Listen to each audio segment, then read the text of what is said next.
আসসালামু আলাইকুম। আমার তো দুইটা মুরগি ফুটছিল বাচ্চা নিয়ে, একটা হলুদ আর একটা কালো মুরগি। তো কালো মুরগিটাকে আমি এখানে রেখেছিলাম, এই খাঁচাটার মধ্যে রেখেছিলাম।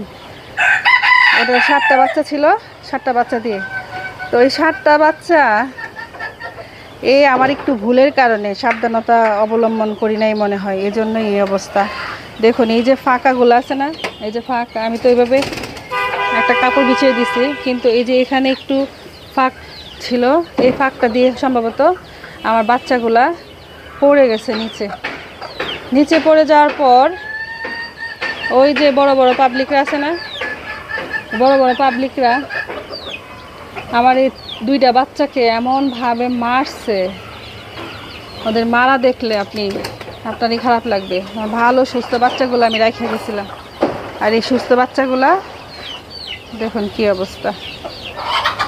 এই যে ওরা শুধু ঠুকরায় মারছে, আমার খুব খারাপ লাগতেছে। আমি এসে সকালে যখন এসে দেখলাম এই জিনিসটা, দেখুন পাগুলা রেখে থেতলায় ফেলছে, একদম সুস্থ বাচ্চাগুলা পাটা ভেঙে ফেলছে।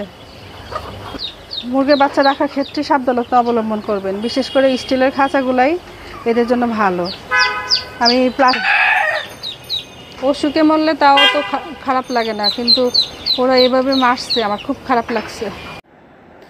আমার এই বাচ্চাগুলা 4 দিনের বড় ছোট ছিল। ওষুধের কোর্স চালানোর জন্যই আমি একসাথে করি নাই, কিন্তু এখন আর ঝুঁকি নিতে চাচ্ছি না, তাই একসাথে করে ফেলবো। প্রথম দিন বাচ্চাগুলা চিল্লাচিল্লি করবে, আর মাটা দেখুন না পাশে পাশে ঘুরতেছে। তো আস্তে আস্তে ঠিক হয়ে যাবে। সবাই আমার খামারের জন্য দোয়া করবেন। আল্লাহ হাফেজ।